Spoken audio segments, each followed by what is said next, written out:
What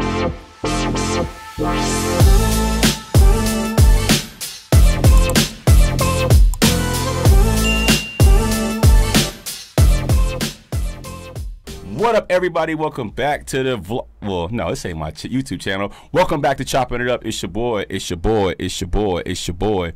It's your boy Tasman Holloway, and we back with Chopping It Up. Let me turn my joint down, guys. Fast. Sorry, we ain't recorded in a minute, so you know, it's been a minute since we recorded. Man, welcome back to the podcast. I took a little time off. Well deserved. Yeah, well deserved. Well, let's do a little hot. Let me make sure we got. Okay. Hello. Check. Okay, I'm about. I had to get my sounds right, you guys, because I haven't been in here in a minute. So we want to make sure everything is copacetic on the tone, so you guys can hear everything well. So yeah, welcome back, man. It's episode 12. I believe it's episode 12. Let me double check, because we've been grinding so much on the YouTube channel, grinding in the business space. We got lots to catch up on, man. And we got my guy Ralph here with me. Shout out to my boy Ralph, man. It's like my uncle / OG. Let me take the glasses off too for this interview. Like my OG, man. Known Ralph for a while now. Yeah, it's been a minute, ain't it? I might put the glasses back on, man. I felt more on my mode. Known Ralph for a while now. I want to say a little, maybe over 10 years. Came into the space. I came into Tacoma, cut hair. Another colleague that knew I was cutting had introduced me to Ralph, and then moving forward, he started, he was selling cars back then, I think at we weren't going to mention that place. We ain't gonna give him credit, but yeah, he was working at that place. Yeah, you working down there, and then that's when he had the wrapped vehicle. Yeah, and then I ended up going to work in the mall, and then I opened my own shop at South Tacoma Way, and then you came down to that shop. Yeah, was coming there and was to support me. So he's been supporting me for like the last 10 years, and I rock with him because he's just a hustler, man. He's like me, he come from the game. He's very, very, very, very seasoned. Very, very like what's the word I want to use? Like multifaceted. Yeah, multifaceted with his hustle. I don't know why my joint look crazy, man. I think Mike been in here, so everything look crazy in this joint. Mike been in this joint. Let me move this down a little bit. I think that's what's going on. Or something don't look right with the mic, but okay. But yeah, so he's been selling cars for like how many cars? How many years been selling cars for? Oh man, this go around has been 8 years. This go around. So 8 years and this go around. So he's been in the car game for a minute, man, and it's crazy because like I feel like people don't understand the hustle and the grind, right? Like they don't understand the adversity, the time, the essence of what you have to do to get to that point where you're at now. Being the top salesman at your dealership, right? Yes, sir.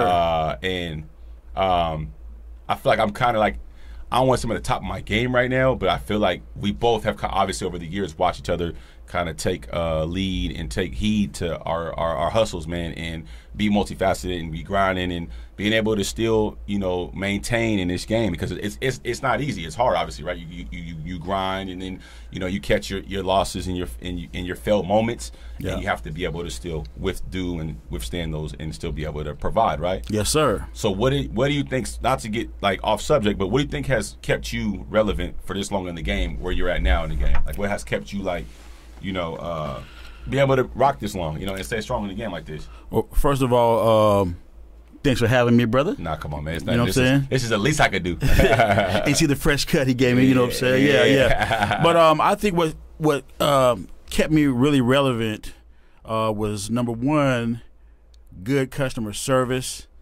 handling my customers diligently, problem solving, and of course my branding definitely pushed me there. Like you said, I had the wrapped vehicle, I had the Hawk wagon. I took a Chrysler Pacifica, designed it, wrapped it, put it on 22s, had my name, the Seahawks logo on it. Everywhere I went, people were taking pictures of it. Okay. People called me on the freeway, talking about, can you help me get a car?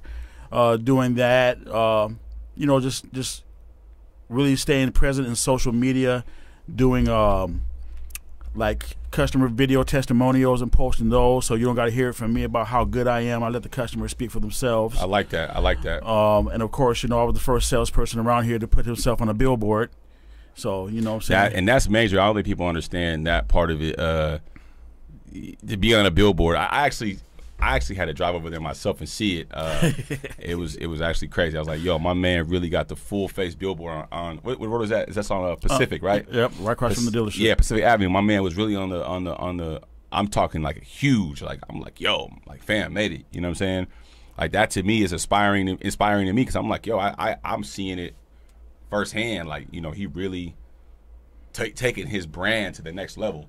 And you see people like in Atlanta and like Vegas and, you know, California, they do that stuff. They're really big on like billboarding, whether it be digital billboarding or just regular, natural, traditional billboarding. But what made you want to get into that space of like being like, oh man, like this is something I could really see myself doing and really getting into, as far as like, you know, marketing wise? Man, it was just, you know, I've always been, you know, in media, you know, was in the music business for a long time since a teenager. Okay. You know, doing raps. I'm in the book, The History of Seattle Hip Hop. I'm in there.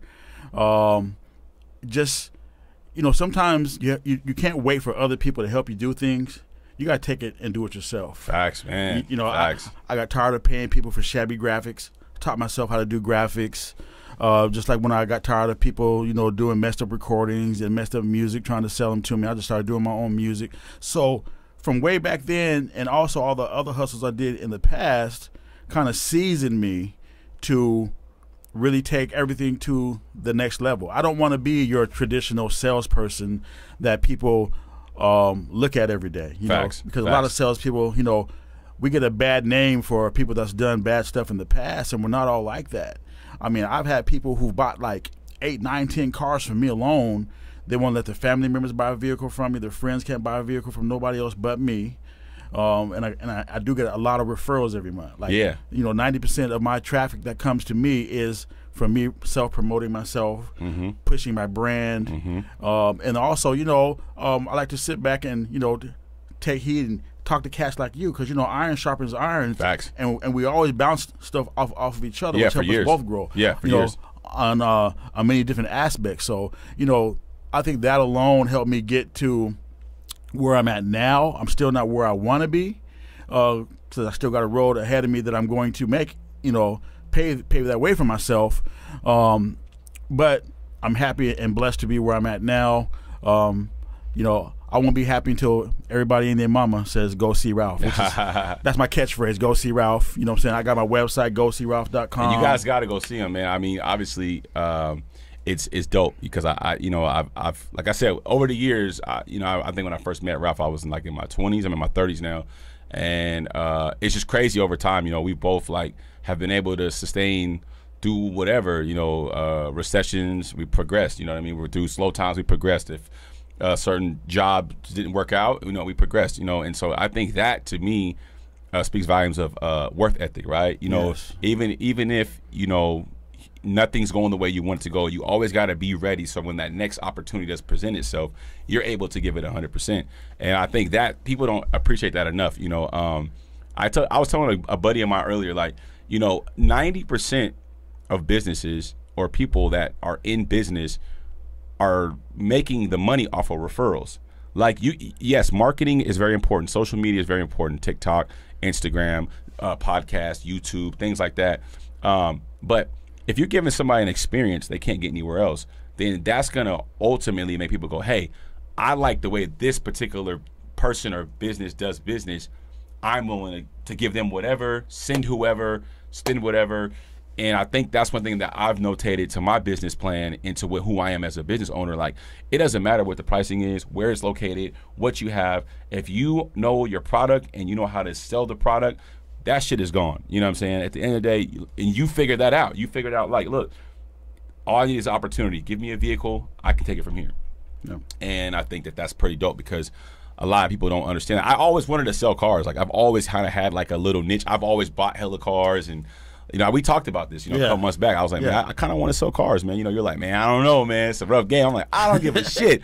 You know, if it got 4 wheels and a transmission and a motor, I could sell it. Yeah. Oh, yeah. You know what I mean? But now I've just always admired it. And so kind of rewinding back forth, like, where are you originally from? Born and bred right here in Tacoma. humongous family. My uncle has a street named after him on the hill, East Brazil. That's named after my uncle. Okay, big you know shit. What I'm saying? Okay, yeah, big shit. Yeah, Oh shit. Yeah, so, that's dope. Yeah, you know what I'm saying? Born and raised here. Like I said, I was doing music when I was younger when the High Performance Breakers battled the New York City Breakers at the Tacoma Dome. I was on stage with Tila Rock, Louie Lou, DJ Louie Lou, Greg Nice from Nice and Smooth when he was just a beatbox. Okay. Sparky D.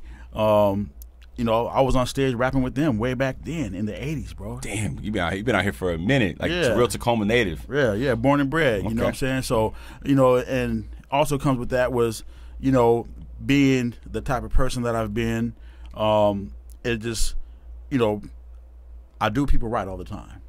You know, so I don't do bad business with nobody, no matter what it is. Yeah, he's solid. I can vouch for that. You know, and you know, being in the car business, you know, people don't understand. You got to be a man of many hats. You know what I'm saying? You're not just a salesperson.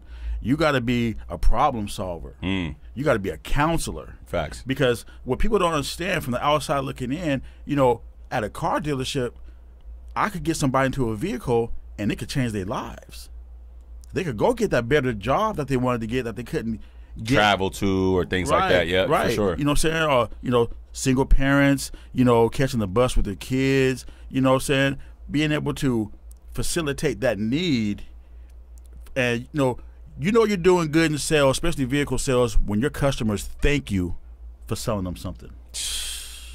That's important. That's important. You know what I'm saying? That's very important. All the way around. If you sell somebody something and they thank you for it, you've done your job. Facts. Whether it's cars, houses, haircuts, dogs. Houses, yeah. You know what I'm saying? Real estate, whatever, yeah. Yeah, you know what I'm saying? You help somebody overcome an obstacle that they thought they had, and you did it diligently. You did it with a smile and some style. You know what I'm saying? It's, you know, you got to be a people person. If you're not a people person, you're not going to make it in sales. No. You know what I'm saying? Some people are comfortable being uncomfortable, you know what I'm saying, and not to knock anybody. I mean, you know, hey, jobs are jobs. But I can't just go do a regular 9 to 5. I got to work on commission because it's limitless on how much I can make. That's how I am, yeah. That's how I am. You know what I'm saying? I don't want to be knowing, man, every 2 weeks I'm going to get this $1,200 26 check. times in 52 weeks you only get paid. We're not those kind of guys. No. Nah, not at all. And I think that's amazing because you're right. You know, there's no limit. There's no limit on how much money you can make, how much productivity you could do.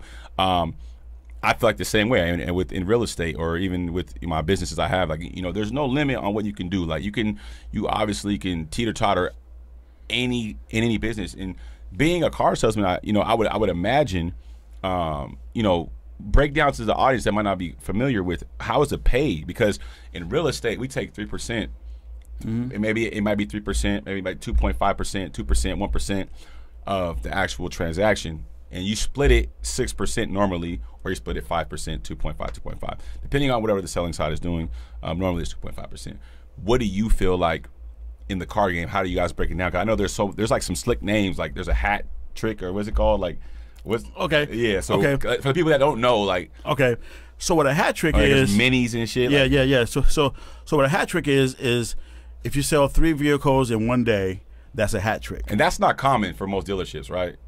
No. Yeah. No. Motherfucker might get 1 car a day type because it takes so long to process the paperwork and shit like that, right? Right. So a motherfucker can't just go sell 3 cars. If you sell 3 cars a day and do it every damn day, you're like fucking. That guy. Like, they need to go put you in the Hall of Fame somewhere. Right. Like, right. But, you know what I'm saying? But the car sales, it's with commission. It just depends on where you're at, you know, finding a good place to call home. I mean, I've worked at a couple different dealerships. Where I'm at now at Max Autos Plus Tacoma is the best place I've ever worked. Come on. They take care of me because they see how I am. You know, say I bring my own customers. I'm not at work just sitting by the water cooler talking about what happened at the bar last night or whatever. You know what I'm saying? Hustlers, man. Yeah, Hustlers. I'm on my computer taking very advantage of my time, doing what I do to push my brand, to push these vehicles, to push my services. You know what I'm saying? It's like, you know, when you're in a business of sales, it's a service.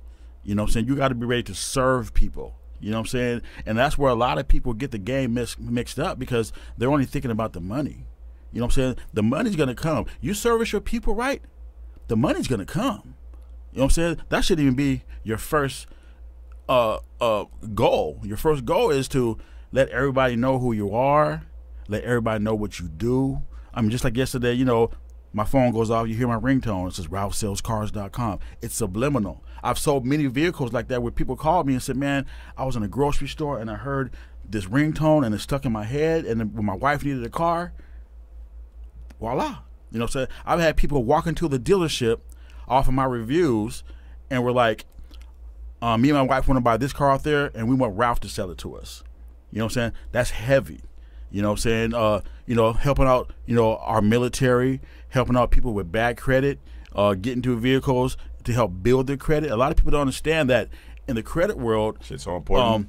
A car loan weighs the heaviest on building your credit. Correct. Even in real estate, I think, I don't want to quote this wrong, but I think for every $700, I could be wrong, it knocks off a lot. Also, a $700 car payment can knock off, I believe, I want to say like a lot of buying power in real estate, like a lot. I don't want to give the wrong numbers because they're really strict on, like, you know, you know, I think it's like the I don't want to get in trouble, but yeah, it's if you're having a car payment over $500, I believe it affects like almost, I want to say over 100 to 200K in buying power, like roughly around there. So like, yeah, you're right. Car credit is in the DTI pretty much. DTI, the debt to income ratio. Like, you know, you got to have that shit low. You know what I mean? Right, definitely. And if you love cars, I mean, learn how to expedite your car, like in your business or your LLC, so your business takes the hit on the weight of the car. Don't have it to where the car is specifically in your name. Put it in the LLC's name. Let that be a tax write-off, or lease your car. You know, there's nothing wrong with leasing cars. People have this, especially in the African American community, we have this mindset of, oh, you don't got the pink slip, or you don't got the pink slip. Yeah, that's cool and all. It's cool having a pink slip. If you got the kind of money, Jay-Z says, and I hear my mentor say, if you can't buy it 3 times, you probably shouldn't buy it, right? A lot of people out here spending their last on things. Don't be the guy chasing Instagram or the guy that got the money. If you can't buy it 3 times, you probably shouldn't buy it. Another thing too is nothing's wrong with leasing. Leasing a vehicle is actually smart because at the end of the day, it's a depreciating asset. That asset is going to get traded back in. You're not taking no hit on it, and then you get to swap it out and get something brand new. Yeah. You know what I mean? So there's some game for y'all out there who don't probably know that, man. Like, don't get it twisted. Like, you don't gotta always buy your car or finance a car. If you care about your credit or things like that, you know, lease some joints, man. It's cool leasing cars, or get them in your business name, you know, because you know you going eventually want to make some moves. Yeah, credit. definitely. And then I'm going through that right now. Specifically, I'm preaching to the choir, but I'm going through it right now because I started a new business last year, and I'm up $250,000 in cars, well over it, and you know, we're trying to obviously offset that right now. I'm working on if you guys looking to buy some cars too, shit, I need to get rid of some of this, liquidate some of these cars, man. But because I'm ready to get a new fleet going. I'm trying to get a new fleet going. I'm working on some heavy things. I don't want to say I'm on camera when I'm about to grab, but I'm finna grab something that's gonna it's gonna crack the concrete. Something crazy. I'm working hard for this though. I deserve it, man. Yeah. You know, not to make it about me, but we're talking about cars, and he knows, like, you know, I crashed my Corvette a couple months back. We're still in litigation about that. I won't speak on it too much with lawyers and things like that. We really come in to try to make some things happen. But yeah, no, like, if you love cars, man, holler at this guy Ralph, man. He has his game, and you do credit cleanup too. Yeah, sure. So speaking on credit, he does credit restoration. Like, he helps credit, he cleans it up. He got game on that. So if you're like, man, I only got 300 credit score, I don't know what to do. I also have connections with credit. I'm not here to overshine his light, but we are 2 people that you can use as a vessel to get to where you want to go. Yes. And don't be scared, man. I remember. So the reason why I said earlier in this interview he was solid, because I was going through some heavy stuff last year. And this is why I don't ever count yourself out, man. Like, it could be, I promise you, it could be like ugly, grimy, like down at the bottom. And I remember I had like a 400 or 500 credit score last year, and I called Ralph. And we were talking about child support, and he actually just paid his child support off within the last year. Yes. And I was trying to get some game from him on the child support because I got put on child support. No point intended.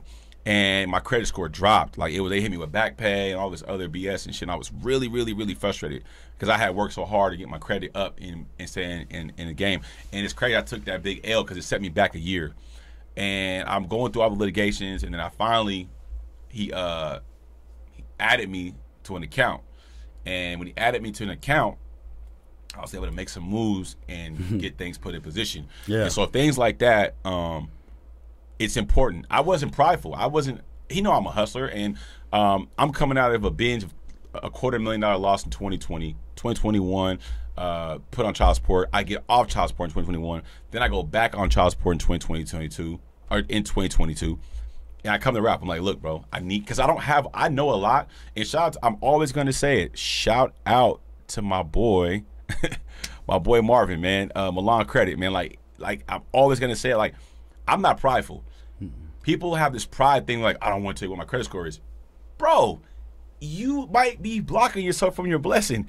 I called Ralph. Hey, look, bro, someone on my credit. I need some help. You know what I mean? Because I knew I had a vision. You know, I'm trying to get these new shops opened up. I'm trying to get this Turo thing popping. I'm trying to get this going, invest in real estate, etc. And he made a move for me. So speak to him a little bit about how are you able to help with credit. Are you able to get repos off, late payments, things like that? How can you help them? Yeah. There's a lot of tricks to the trade.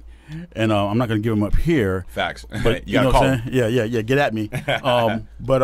You know, and this is a story I might not even told you this.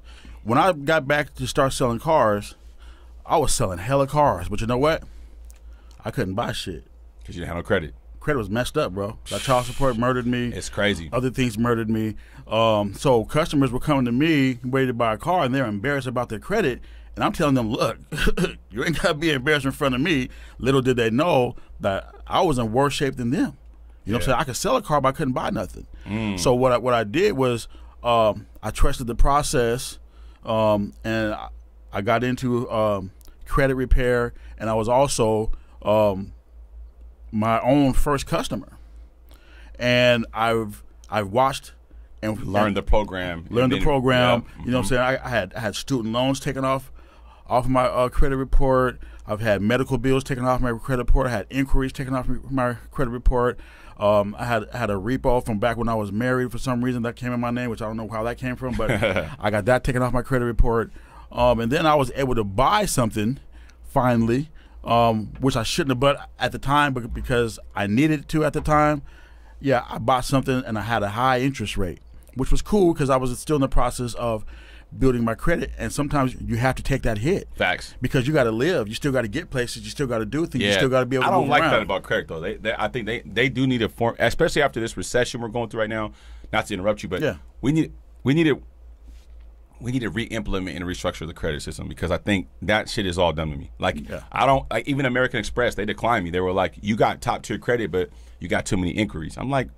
They want one inquiry, like I think every 3 years or 4 years. Yeah, I'm like, yo, like that's crazy. Super crazy because I own a business, so sometimes I have to go pull credit to get credit cards or things like that. So it's like but I think that's dumb. I think we should definitely change the way that we run the credit system because I mean, even right now we're in a recession right now. People don't have good credit, and I think that's something you guys take into notation. Is like get with him or get with anybody somebody in your local city or somebody as far as the credit goes because. I promise you, I don't give a fuck how much money you make. You know what I mean? I don't care if you got a gazillion dollars in your bank account. Unless you're buying things cash, you need to have some credit because it is the only way to maneuver in this life. You can barely buy a Subway sandwich with poor credit. You know what I mean? Yeah, it's crazy. You need credit. It's so important. I listen, man, I'll go broke for my credit. Like, I don't play around. I make sure, even if you can't make the full-on payment to a credit card, we talked about this yesterday, pay the bare minimum balance, man. Like, but don't get late on your payments. And and if you can't afford certain things, learn to buckle down. See, people see what I'm driving now, but if you rewind this shit like 10 years or well over 10 years, like, I started out with like a Honda. I remember I went to an auction and got a car from a Honda from an auction, and like I paid on that shit every month, and that helped me with my credit. And then like and then from the Honda I went to something else, and then from that I went. So sometimes go see Ralph. Start out in the little Corolla. It's probably a little embarrassing, like damn I want to drive this shit, but the bank's gonna trust you and be like, hey, we seen you make this payment for the last 12 to 24 months. We don't mind stepping you up to a little RT Challenger. I was in a Challenger. It wasn't a Hemi. It was a base model. I had 24s on it. This is back in like 2012. I remember. And I think my credit it wasn't even the best thing. I had to put down like $12,000 in that car. And looking back, that was dumb. You know what I mean? Like, should just lease the shit. But I wanted it so bad. I was like one of the first people that have it. And then I worked my way up, you know. Then eventually, over time, I started getting Mercedes, and I started getting S550s, and then now I'm in the $100,000 mark. I probably go the bank that I'm working with right now is OCCU. Shout out to OCCU. I'm gonna give shout out to OCCU, man. We're working with them every day, man. So they just told me because they financed my Corvette. They were like, yo, you know, we got you on that back end. So I'm pulling maybe a little over $200,000 on the next car I get, and that's a business move. Don't get it twisted. It's part of branding. Chopping it up. It's gonna pay for it. You know what I mean? And so is my other businesses. But yeah, but I'm just had to say that took me years to get those on time payments. I could hold my payments, and these are high payments. I mean, I think the average car loan right now they say is $1,000. That's what I've been reading in some magazines. Oh yeah, the average it's up there. I'm bringing it on across the board though. Like the average car payment's $1,000. So if you can't afford that, stay in your lane. I remember I think I had a what's the lowest I've ever had in a car payment? I think my Porsche. I had a Porsche Panamera. My payment was like only $500 a month, bro. And that was crazy. Like I'm thinking in my head, like I'm riding around in a Panamera Porsche, bro, for $500, bro. Like that was crazy to me. So it's like, you know, a lot of my cars I bought cash though, you know, which is dumb too. And you learn in life, right? But I mean, you do what you can, which you know, what you have to sometimes. Yeah, you learn and you grow up and you learn. You're like, damn. But I'm just trying to give y'all some game, like. People like him, you need it. And that's why I thought it was important to have him on the podcast. And, I mean, aside from you doing credit, you got the credit on lock, you selling the cars. What else are you involved in? Man, I got to do these Frenchies, man. As I said, now you got the Frenchies, so I was going to get into that because you're the reason I bought Royce. Yeah, man, these Frenchies, man. Shout out to my guy, Dub, man. My boy, Dub, He's the one that put me on, man. Okay. You know what I'm saying? Because I had that dog that I was trying to sell, which I have now. I was gonna buy that joint. That joint crazy. My dog. He a Merle, right? Yeah. That joint. Oh my God. Fire bloodline, fire pedigree, and he gave me a crazy deal. I couldn't refuse because he probably gave him a crazy deal because he knew what I was gonna do with it. He knew where I was gonna take it, And once I started doing what I was doing with my dogs, I have two now, about to get a third and a fourth. Going crazy. He's seen how I market my dogs, and we get together, and you know I help him sell and rehome some of his dogs at times too. And you know, when you take care of your people take care of you, man. That's facts. And for those who don't understand, man, Frenchies are a different type of breed of dog, man. You know what I'm saying? And they're very loving, they're very loyal. Some people call them Velcro dogs. Yeah. And they're stubborn. And they're stubborn and they're bad as hell and all that other shit. Yeah. Like Royce drives me crazy. I whoop his ass at least 2 to 3 times a day. Yeah. At least whoop his ass. You know what I mean? Yeah. You know what He's I'm saying? a good dog. I love him. That's my best friend. But man, he fucking drives me crazy. Yeah. I'm gonna teach you a couple of tactics. Oh, so no, I might have to have you babysit his little badass. Yeah. You know what I'm saying? Oh yeah, man. Take him to the camp. Bring him over to the camp. You know what I'm saying? How much do you charge for that? Or what if they were asking, do you charge for that? You know, I've never thought of it that way before until we just start talking about it. So, you know, might be another venture coming on soon, whatever, whatnot. You know what I'm saying? I might even do that because he's like shitting in the kennel, like just being crazy. Like if I go to the gym and he's in the kennel, he just shits everywhere.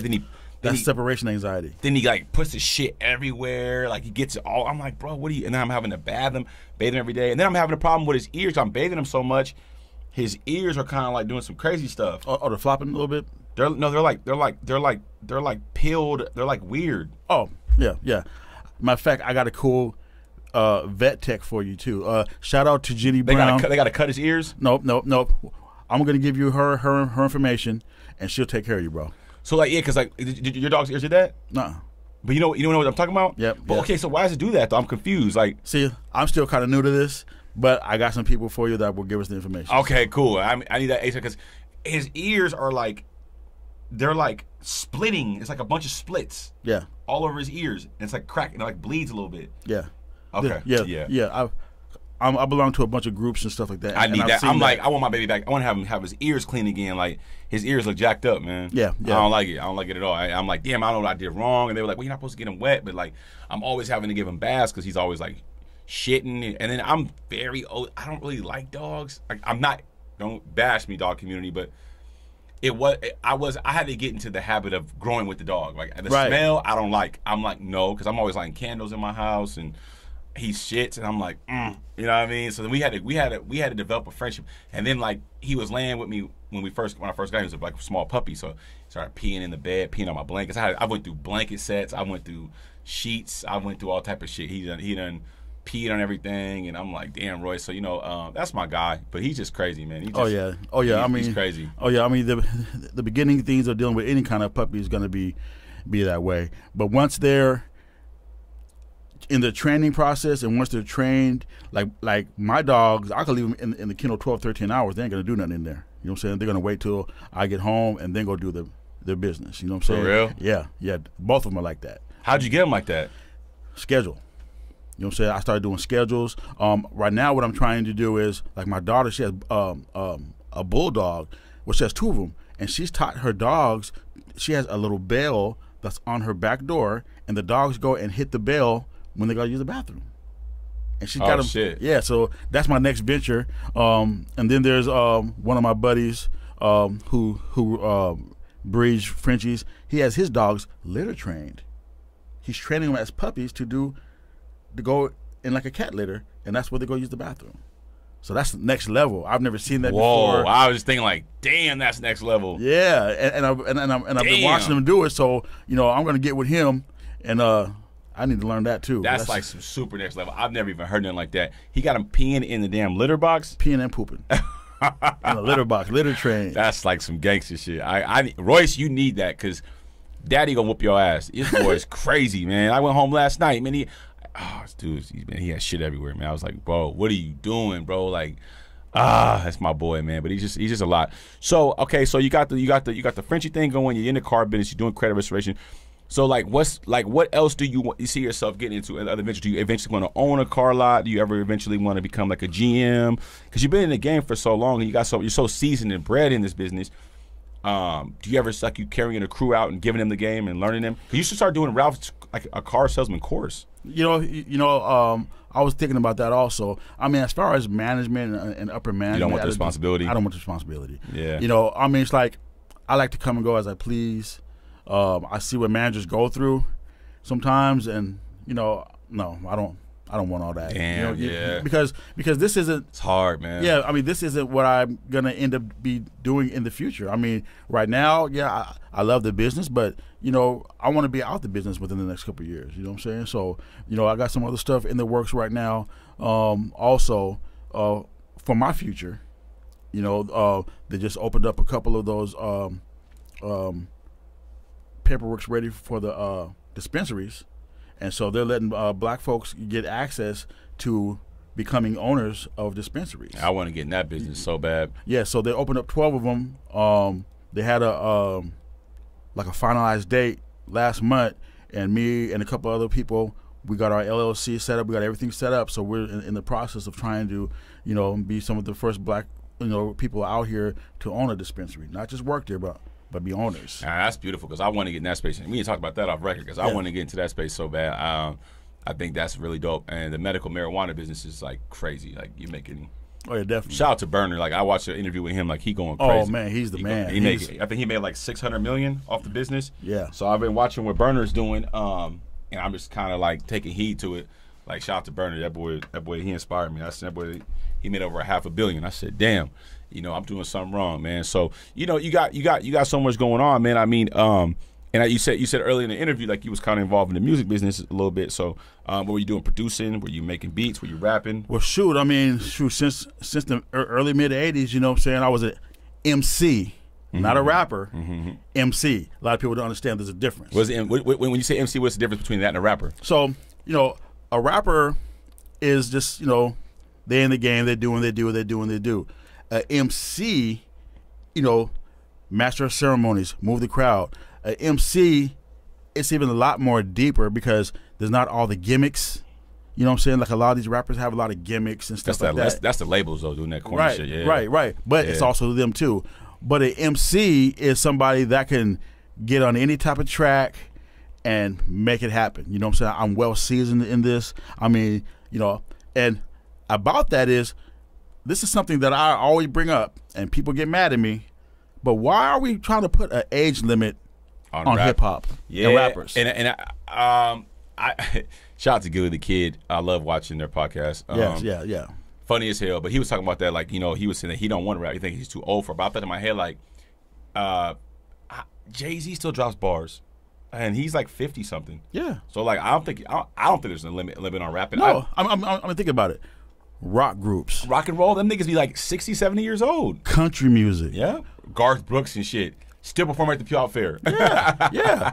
I mean, R&B singers. Keith Sweat sells out. Mix-a-Lot sells out places still. Mix-a-Lot, Town Business too. Yeah, you know what I'm saying? So first thing we need to do is quit putting an age limit on rap, bro. Yeah, we put stereotypes too much on our shit. And speaking of rap, man, I mean, shit. I mean, you know, you had asked me yesterday, you're like, man, you know, you should start rapping. I'm like, man, you know, I thought about it. And a lot of people have been telling me, like, man, get back to rapping. But your shit was hot, bro. I know. And I feel like the only reason I didn't keep pursuing it because I knew I had the vision. And I don't want to make excuses because I'm a man. I believe in, you know, right. I believe in being a man of your word and standing on your shit.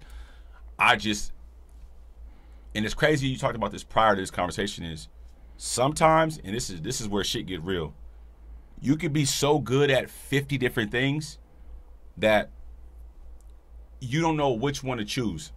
Right. So whether being an owner of a barbershop, I was being a rapper, being in real estate, now I'm doing podcasts, I have all these things going right. I've learned through time that you focus on one. And then when you focus on that one, you bring in partners. Mm-hmm. and then you divvy out the business. I didn't understand that. I was trying to run all the businesses. See, when you look at like Jay-Z, he's a rapper first, right? Mm-hmm. And then he has partners that help with Rock Nation. He has partners that help with Duce. He has partners that help with Ace of Spades. He has partners that help with Rock Nation Sports, et cetera, et cetera, et cetera. And I didn't understand that because I wasn't taught that. I literally was just good at shit, right? Like, I remember being young, I would just build shit, do shit, crazy shit. I was always good at that. And I think that when I was making music, I fell in love with it so much, I discredited the barbershop and the employees and the business. And then when I was doing the barbershop thing, people wanted me to rap. So now I'm over here in the studio trying to go over to the studio and make raps. So I was working too hard and not smart. And then, you know, over time, years passed by because now I'm like playing catch up on my businesses. Things have happened financially. We went through recessions and COVID and things like that. I sat back recently and I'm like, man, what the fuck am I doing, man? Like, I got to get back to the old Taz. Like, I think I got so lost in my own head, and this could happen to many of us, right? Because there's no fucking limit. Happened to me too. Happened to me too, bro. I got in my fucking head. I'm like, yo, I was trying to live this life like them. I wanted to be in real estate so bad. I wanted to be over there and be like them and put the suit on and being so evolved and attached to that life like those people, man. And I think there's a saying that says, if you want to make God laugh, you know, tell him your plan. And, you know, I enjoy real estate. I think it's amazing. You probably enjoy the car business, but it's not forever for you, right? No. And whatever got Ralph to this point, what I've learned in my life, and I could be completely wrong. I'm not a philosopher. I'm not a fucking, you know, a genius or anything of that nature. But I believe whatever gets you to this point, whatever the hunger, the motivation, the inspiration that got you to this point in your life, where you are right now today, you got to revert back to that. Yeah. Because sometimes you gotta go back to basics. Yes. And like especially like right now in the car business. You know what I'm saying? After COVID hit, there was a surge. A surge, man. Right? And so the chip shortage. Right. So that started making cars easier to sell because people were coming in because it was supply and demand. Yep. But now the market's flip-flopped. Now you got to work. You got to work. You got to grind. You know what I'm saying? These car salesmen who may have been fly-by-night successes, they got to go back to basics that they didn't even know about. Cats is struggling right now. They're struggling, bro. And they're looking at me like, how are you doing it? You know, I got a lot of buddies in the car business. We talk to each other, you know, throughout the month. Hey, man, where you at this month so far this month? And they're like, how did you sell 17 cars last month, bro? I only did 5. I said, number one is I'm not waiting on the people to come to me. I'm putting myself out there every day. You see me. I'm posting cars. I'm posting videos. I'm on TikTok. I'm on Instagram. I'm on Snap. I'm on a lot of stuff. Hustling. Yeah, you know what I'm saying? Every day you're going to see something posted from you about a vehicle, about fixing your credit, about, you know, you may think that all these other dealerships told you no, go see Ralph. We're going to find a way to say yes to you. You know what I'm saying? Facts. So, and it's not a gimmick. It's a service. And really, yeah, you know, I can make, you know, and I have made good money off the car business, but the most rewarding part is being able to help that person over there. Adding value. Yeah. You know what I'm saying? Yeah, I heard that from a millionaire. If you want to be successful in this life, find a way to add value. I don't care if you're selling balloons, if you're selling hot dogs, you're selling fucking stickers at a park. If you can find a way to add value, the rest is history. Yeah, the rest is history. You know what I'm saying? I've had people that, I mean, every day I'm getting phone calls. I got people pulling up at the lot. You know what I'm saying? Hey, man, my buddy James sent me down here, man, and I need to talk to Ralph. Hey, I might not even talk to this person ever. And they show up, and we're going to sit down and, you know what I'm saying? It's like, and what, you know, I'm going to tell some people some secrets, man. Especially if you don't have the right credit. Don't go to a car lot looking for a vehicle, okay? If it's the right car lot, like you come to see me, I'm going to get you in the right vehicle because the bank has to like you in that vehicle also. You know what I'm saying? Somebody might want to come get that Challenger, but you don't have that Challenger credit yet. So let's get you on what's called a program car, which is you know, say a certain amount of years or newer, under 100,000 miles, that the bank likes because they're lending you money. Okay. You know what I'm saying? Like, sometimes I have to break my customers back and be like, if you was the bank, would you lend yourself some money right now? Sometimes you got to bring people back to reality. You know what I'm saying? A lot of people go to a car lot and they get starstruck. Oh, my God, look at all these cars. No. Like, my tactic is this, and I'm going to give out a little secret. So some of you salespeople, get your pen and pad out and take notes. Okay? You'll rarely see me do test drives upon meeting somebody. Okay? You got to ask the right questions to get the right answers. Within the first 5 minutes of talking to you, I know what to do with you. I could tell. I'll check by your mannerism. I check by how you talk. I check by what you came in. I check by what you're wearing. And it's never to judge people because sometimes that person that looks bummy could be somebody with an 800 credit score and you never know. So you ask the right questions, okay? What I do is I ask the right questions, okay, so they end up having a problem with credit. Okay, no problem. Let's go in here. Let's sit down. Slow down. Let's sit down. Slow down. You know what I'm saying? Let's sit down. Let's do the paperwork first. Sometimes to get forward, you got to move backwards, okay? Let's do the paperwork first and let me see what I can help you with. Because if I could go show you some car, we got a whole bunch of nice cars. Facts. You're going to fall in love with something. Facts. But it's not good for me to show you something that you're not able to go and get. So let's sit down, work some numbers. Let me come show you a couple of vehicles that you could get into today. That way, you got some choices. You're going to leave here with something nice and reliable that the bank likes, that you're going to like also. Because you're not marrying this car. You're dating it. You know what I'm saying? Then you trade it in and get something else as your credit gets better. You know what I'm saying? I always say. You know what I'm saying? I use that all the time. That's a bar. That's a bar. Exactly. Because I say the same thing. Yeah. Real estate, that's a good job. I say marry the house, date the rate, and divorce the rent. Because people go, well, the rates are high. Well, the rate's not going to stay high forever. No. Eventually, the rate will drop, and then you refinance. By that time, you'll have equity and do what you got to do. Yeah. I like that philosophy. Like, that's dope. Yeah. I mean, and like, especially if they're a married couple, you know what I'm saying?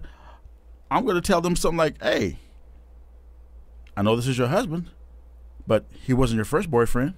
You had to go through the bad ones to get to the good one. Facts. You had to work your way up to this person the same way you have to work your way up to get to that car that you want. Just like you had explained, you started with a Honda, you flipped that, then you went to something else, then you went to something else. I mean, like I said, I have people who have bought like 6, 7, and 8 vehicles from me, and some of them started at the bottom. I had a dude that came from the peninsula, from his tribe, came and bought a truck from me like 3 years ago. Okay, you know what I'm saying? He didn't have no credit, blah blah blah. And one day out the blue, I get a phone call. And I'm like, hey, how you doing? Hey, what's up, Ralph? This is Jesse. I'm like, hey, man, how you been? At first, I didn't remember who he was, but, I'm going to talk to him. He said, remember, I came and bought this truck from you a couple years ago. me and my wife just checked my credit. I'm in the 700s now. I didn't even know this. He said, I want to trade this truck in for something else. I said, come on down, okay? Comes in with his truck. The truck looked just as good as it did when he left with it. He took pride in that truck. Damn. Okay, he made all of his payments. I had him done with a good credit union. He refied it one time, brought his credit back up some more. Then when he came back, I'm like, okay, so which truck do you want? He said, man, I ain't gonna be able to get it. I said, first of all, don't think that. You went through the process. I told you before, trust the process. Facts. So we had this nice blue Dodge. It was probably like a 2018, 2019, decked out, bro. Like, it was nice. He said, man, what about this one? I said, hold on a second. Went and talked to my managers and my finance guy. They said, yeah. Went out there, gave him the keys. I said, man, let's go take this for a test drive. He said, are you sure? I said, dude, I wouldn't be test driving it if you wasn't going to be able to get it. Let's go drive it first and make sure that you like it. How'd you know he was going to be able to get it, though? Just because, it's not, people don't understand there's other people behind the scenes of Ralph. You know what I'm saying? There's a manager who's a desk manager, and there's a finance manager also. And, we work as a team. Teamwork makes the dream work. I don't do all the work. You know what I'm saying? Facts. You know what I'm saying? I do my part, and they do their part. So with them doing their part, I was able to tell him, hey, let's go take this for a test drive. Brought him back. He traded in his truck. We gave him a good trading value for his truck. He had some money saved up. Got him a way lower interest rate than he already had.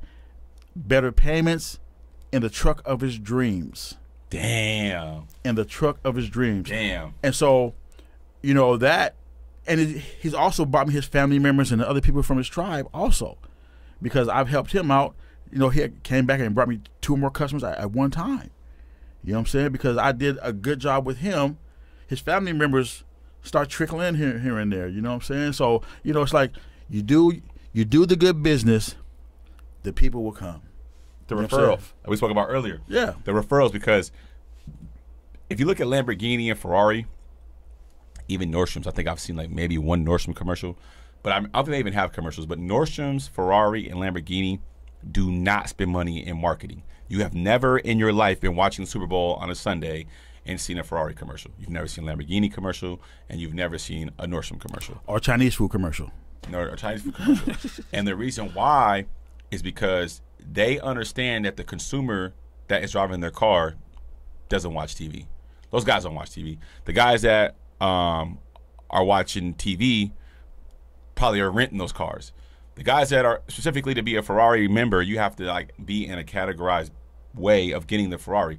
Lamborghini, it's a very expensive car. I'm pretty sure if you're paying that high-ass note or buying that car, you're not sitting around watching TV all day. Right. So they know how to market themselves to that particular audience to buy that car. And 9 times out of 10 is go to Newport Beach Lamborghini. Go to this particular Ferrari dealership. And they're referred, because what those guys do is when they're playing golf and they're playing that 18 hole, or they're out there on that private jet, they're going to go say, hey, go see Dan over there at the Ferrari dealership in Bellevue or Redmond or wherever it may be. And that's what I've learned throughout the years, man. You can force yourself on people, but they'll feel like a salesman, because a car salesman has always had a bad rep or a bad, oh, man, those guys are shady guys, and I think that's not the case. The car business is amazing. I have tons of colleagues of mine that are in the car business, man, and those guys are some of the most coolest guys. Yeah. The thing about the car business, different from real estate, is that one's a depreciating asset and one is an obtained asset. Like, it goes up in assetability. The downfall of it is with cars is they just unfortunately don't hold their value unless you get a particular old school, or like a certain Lamborghini, a certain Ferrari, a certain Mercedes. Right. Certain cars you can get them and they'll obviously appreciate. Right. Yeah. Right. And I've sold a lot of classic cars and stuff. That I appreciate. So don't get people a lot. I'm not to call anybody stupid, but a lot of people aren't educated on the car business. No. They only hear like car salesman guys are grimy, they're not about nothing, they're scammers. And there are some scammers. There's scammers everywhere. In every business. Every business, man, you're gonna have scammers. That mean, like, they say, well, this person's bad. Everybody has ups and downs in their business, you know what I mean? But if you need a car, man, holla at Ralph, you know what I mean? Like, he's a good guy.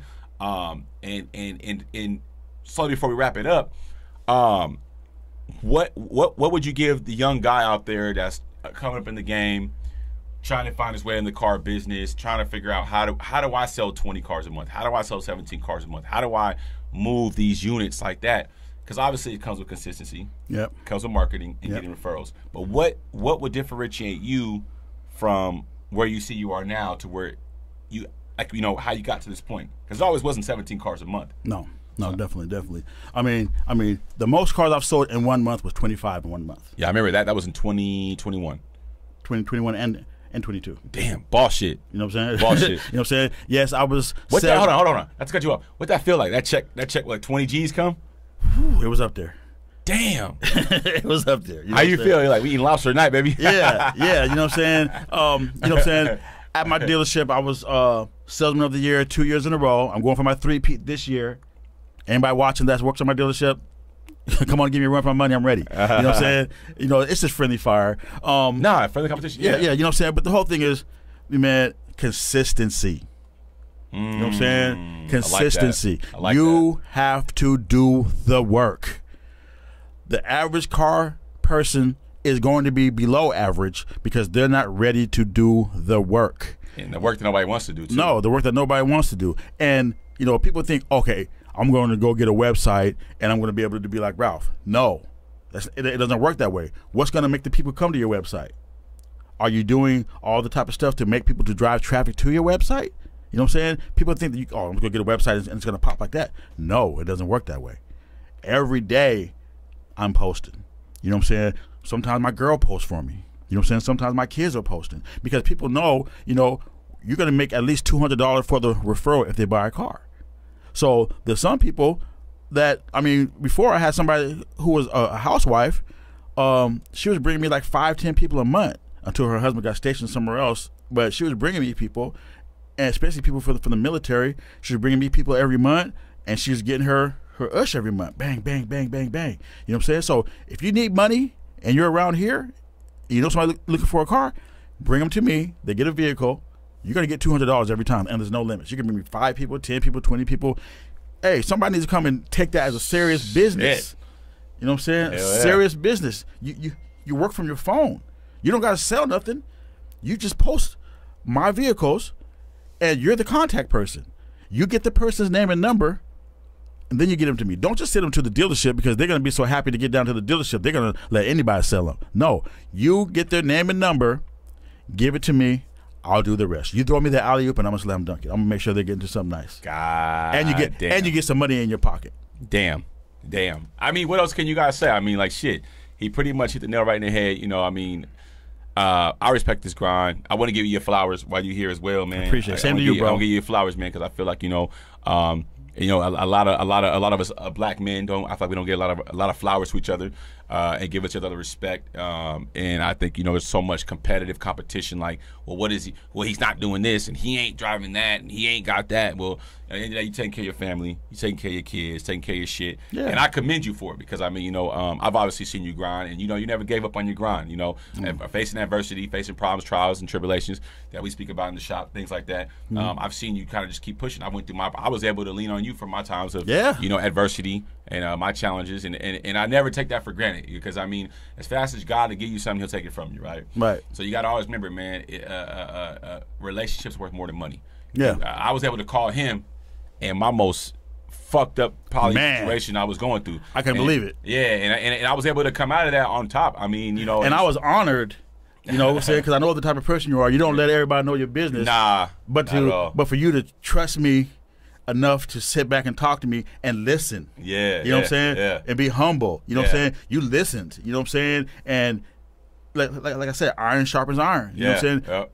You listened, and then the next time I talked to you, you was in a whole different spirit, and you was like, man, thanks, bro. I really needed that. Hey, there's been times that I came to you with the same thing. Yeah. You know what I'm saying? You know what I'm saying? Yeah. Nobody's invincible to it. No, it's part. I feel like it's part of growth. Yes, peaks and valleys, there's storms and sunny days. Like you got to have. When at the end of the day, there is resources around you. Use them. You know, people out here like, man, it don't matter who the president is. It don't matter what gas prices are. It don't matter what this is. No, they're all puppets. You all have resources around you that you're able to tap into them resources and get some information and learn because Man, listen, you're always one phone call away or one conversation away from changing your life forever. And I think people don't understand that, and they kind of get into this vindictive way of oh man, no one's helping me, the world this, the world that, and we have resources now, and the internet has allowed us to do that and exchange information.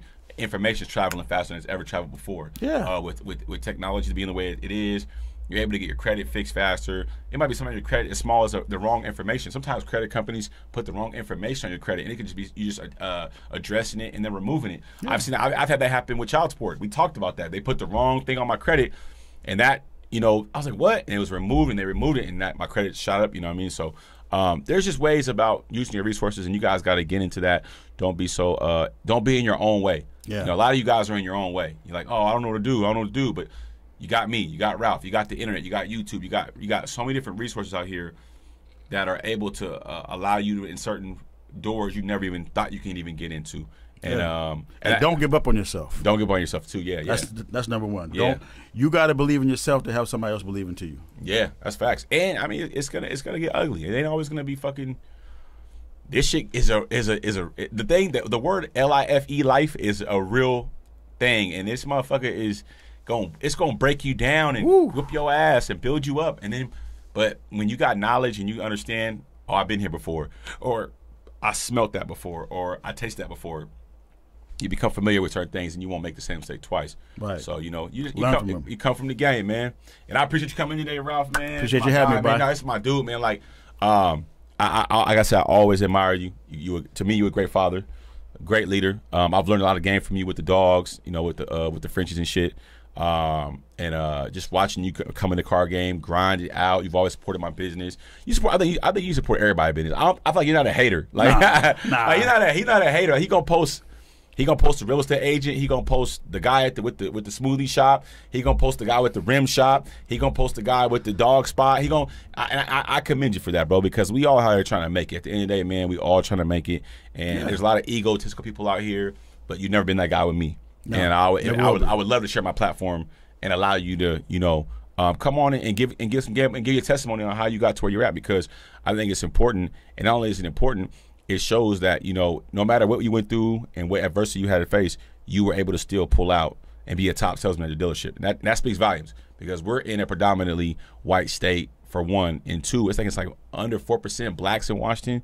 You know what I'm saying? So to see a black man, whenever I see a black man kicking it out of here, we not in Atlanta, we not in LA, we not in Texas, Houston, Arlington, Dallas, San Antonio. We're in Washington. Yeah. So when I see any brother out here getting up every day, lacing his boots up, grabbing his shield and his armor, you know what I'm saying? Hey man, we out here attacking this shit, man. So man, keep doing what you do, man. Keep grinding, keep being a hustler, keep being focused. And man, anytime you want to come on chopping it up, man, I'm here for you, man. Let's do it, man. This is my shit. This is my love. This is like where I get my gems off. And I appreciate everybody who's been supporting us. YouTube is a hard thing to kick, but I've always, kind of just learning the algorithm, learning how to move things, and so I'm always learning the business, man. But anybody out there following us, I appreciate you for subscribing to the channel, and watch these videos. And they reach out to me, man, put another one out. So we're going to keep them coming, man. We're going to keep these things going, you guys. Make sure you guys reach out to Ralph. Where you at again? Man, GoSeeRalph.com. Okay, and then what dealership are you at? I'm at Max Autos Plus, the Tacoma location. The Tacoma location. Come to the Tacoma location. But go on my website, GoSeeRalph.com. You'll see my phone number on there. My phone number is anywhere on the internet. All you got to do is Google Ralph Sells Cars. You're going to see a bunch of stuff. All right, man. Yeah, you guys got it. If you need your credit cleaned up, too, if you're looking for Frenchies, he got those as well. He got the plug on the Frenchies. He got the credit. He got the credit reservation going on. He got the cars. Anything you need, holla at Ralph. You know what I'm saying? And don't be scared, man. I mean, like I said, you only hold yourself back. That new car you want, start what you call it, the program car. Yep. Start with the program car and work your way into a nice car. You know what I'm saying? So. Yep. There you go. There you go, man. All right, man. I'm going to see y'all on the next one, man. Peace.